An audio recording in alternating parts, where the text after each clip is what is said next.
Hello, my dear students. Hope you all are fine, safe, and healthy at home and enjoying your online classes. Today, I, Surbhi Giroti, your science teacher, welcome you all in our school channel Sims Official.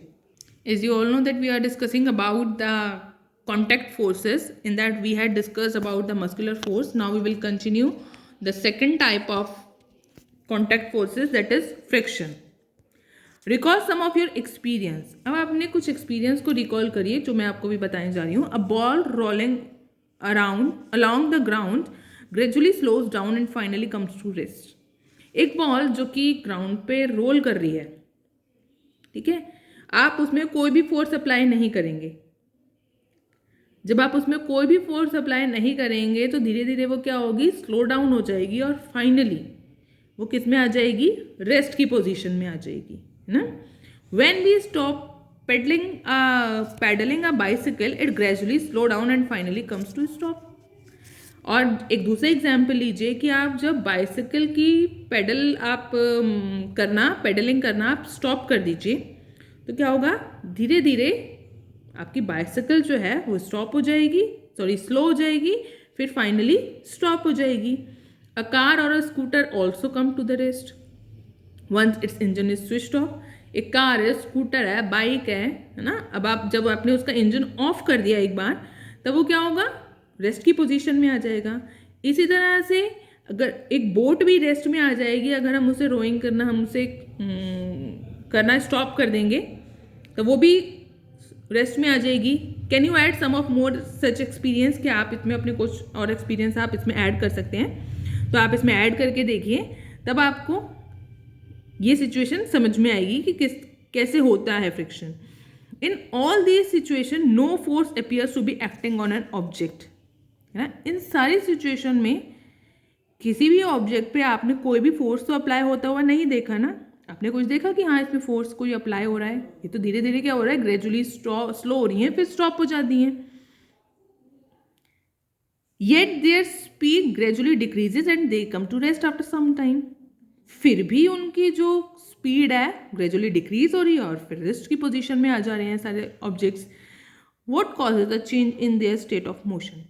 ये क्या हो रहा है जो इनकी state of motion change हो रही है, क्या रीजन है इसके पीछे. Could some forces be acting on them. क्या इन पर कोई फोर्स अप्लाई हो भी रहा है. Can you gas the direction in which the force must be acting in each case. क्या आप इन केसेस में, ये जितने भी सारे केसेस हैं, इन पे जो फोर्स अप्लाई हो रहा है आप उसकी डायरेक्शन को गैस कर सकते हैं. The force responsible for changing the state of motion of object in all these example is the force of friction. इन सारे ऑब्जेक्ट्स पे जो कि इन ऑब्जेक्ट्स की स्टेट ऑफ मोशन को चेंज कर रहा है, पहले डिक्रीज कर रहा है फिर उनको स्टॉप कर रहा है, तो इन पे जो फोर्स अप्लाई हो रहा है इन सब ऑब्जेक्ट्स पे, वो क्या है, फोर्स ऑफ फ्रिक्शन है. It is the force of friction between the surface of ball and the ground that brings the moving ball to rest. ये फोर्स ऑफ फ्रिक्शन जो कि बॉल की सरफेस पर और ग्राउंड की सरफेस पर apply हो रहा है, जो कि मूविंग बॉल को रेस्ट की पोजीशन में ला रहा है ना, वो क्या है, फोर्स ऑफ फ्रिक्शन है. इसी तरह से friction between water and the boat brakes into stop once you stop rowing. इसी तरह से वो फ्रिक्शन जो कि वाटर और बोट के बीच अप्लाई हो रहा है, वो क्या हो रहा है, उससे जब आप रोइंग करना स्टॉप कर रहे हैं बोट पे, तो वो क्या होगा, धीरे धीरे स्टॉप हो जाएगा. फोर्स ऑफ फ्रिक्शन उन पे अप्लाई होकर उनको स्टॉप कर देगा. The force of friction always acts on all the moving objects and its direction is always opposite to the direction of motion. जो भी ऑब्जेक्ट मूव कर रहे हैं उन सारे ऑब्जेक्ट्स पे फोर्स ऑफ फ्रिक्शन अप्लाई होता है, ठीक, लेकिन वो हमेशा ऑब्जेक्ट की मोशन की ऑपोजिट डायरेक्शन में अप्लाई होता है. मीन्स अगर आपका ऑब्जेक्ट राइटवर्ड जा रहा है तो force of friction leftward apply होगा, ठीक है, जो आपके राइटवर्ड होने वाले ऑब्जेक्ट के मोशन को स्टॉप करने की कोशिश करेगा.